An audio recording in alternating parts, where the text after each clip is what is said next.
The Four Dragons. In ancient China, where this story is set, dragons were often seen as kind, magical creatures bringing good fortune. Long ago, China was a very different place. There were no rivers or lakes, and it hadn't rained for many, many years. The land that stretched to the salty eastern sea was dry and cracked. Trees withered and died. Their brittle skeletons dotted this landscape as sad reminders of happier, rainier times. Because no plants grew, animals that ate plants died. Farmers couldn't grow crops in the parched soil, so the people of China began to suffer. Disbelief sank into despair, hunger into starvation, hope into hopelessness. People begged the Jade Emperor, keeper of heaven and earth, for help, but none came. Now at that time 4 dragons lived in the eastern sea: the yellow dragon, the black dragon, the pearl dragon, and the long dragon. They spent their days swooping from the sky and splashing down into the water, then surfing up on the foamy waves. One day, as they flew close to the shore, they heard the anguished cries of the people living on the land. The wails stung the dragon's ears and made their heart ache. They were horrified to see how desperate the people were. Soon all of these people will die, the yellow dragon realized. We must help them, said the black dragon. But how? Asked the pearl dragon. I have an idea, declared the long dragon.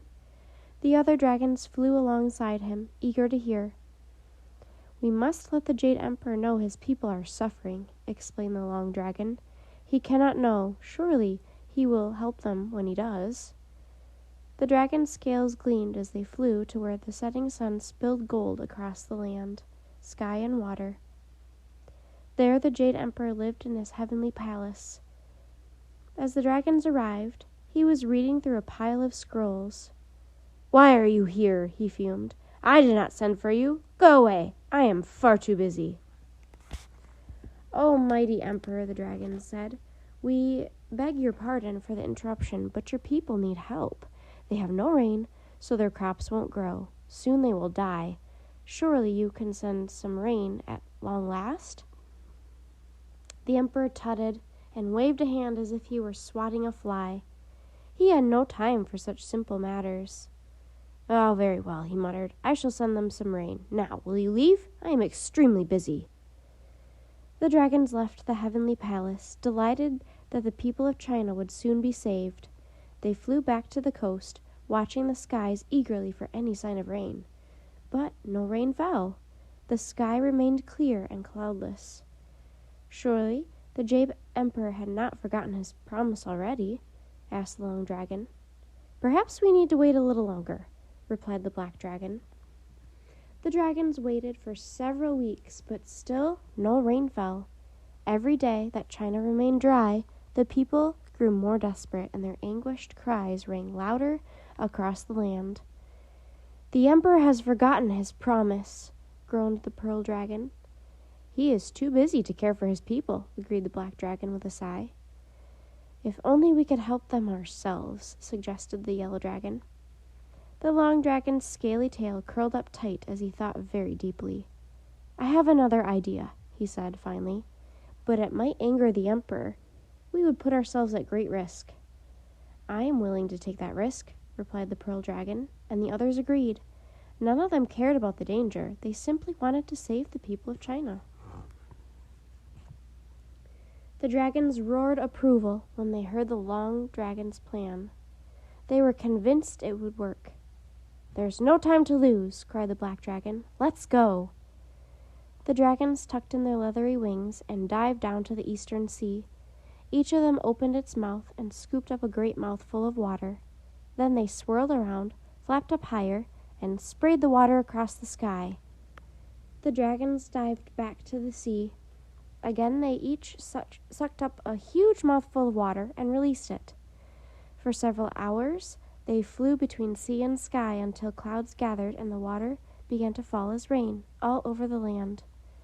The villagers stumbled from their homes, crying out in joy. Some danced hand in hand, and some wept with relief.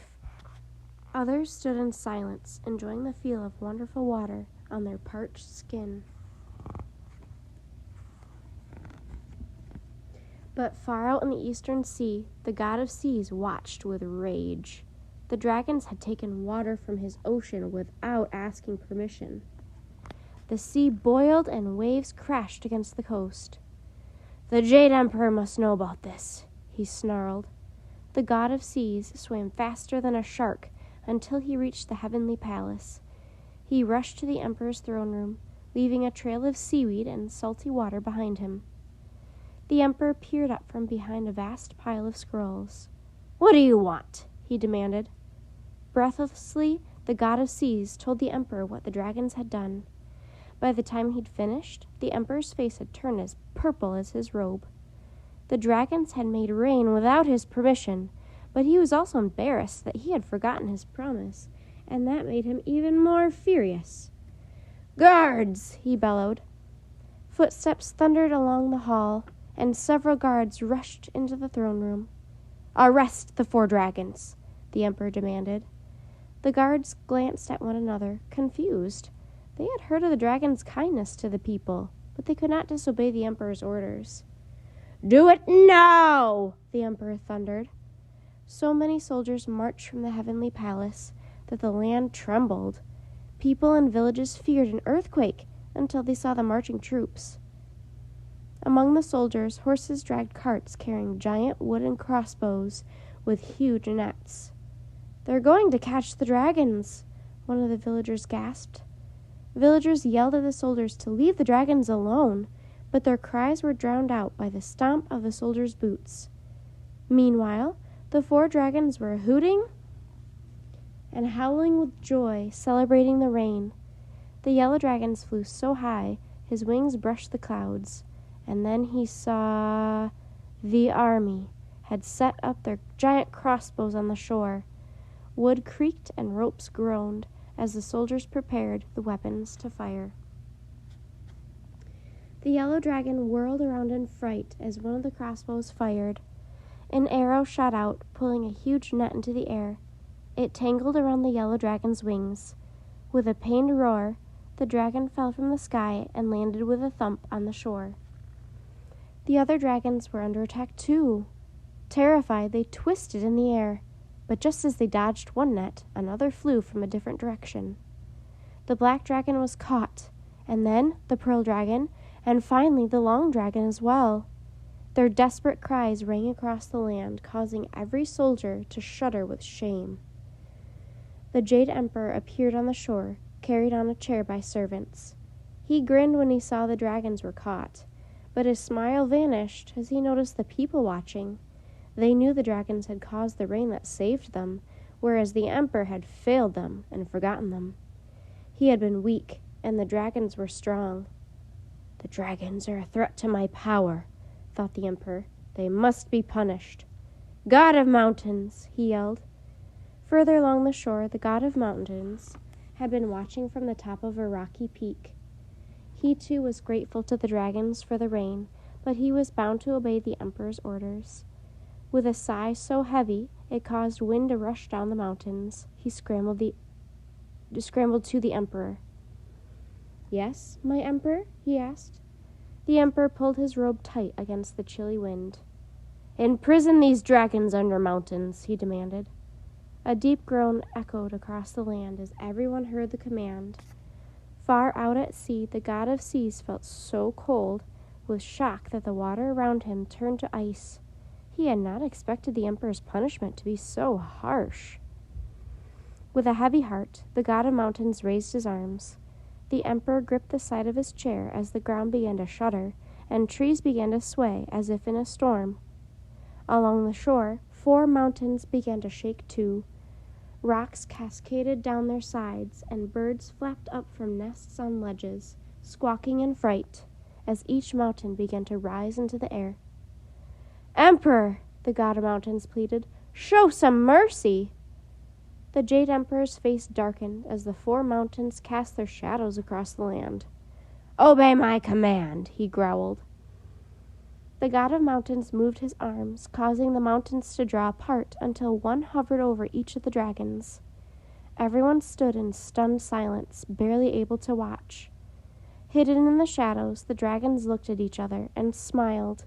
Despite this punishment, they were still happy to have saved the people, and they had one more plan in mind. The mountains lowered closer to the dragons. Then, just as they came down, a huge rush of water flowed from beneath each of them. The people staggered back. The soldiers stumbled over. The Jade Emperor tumbled from his chair and splashed to the ground as the water gushed across the land. "It's the dragons!" someone cried. "They have turned themselves into rivers." There were no more dragons. Instead, 4 great rivers flowed across China with wonderful fresh water that the people could drink and use to grow crops. A great cheer rose as all the people and soldiers praised the dragons for their incredible gift.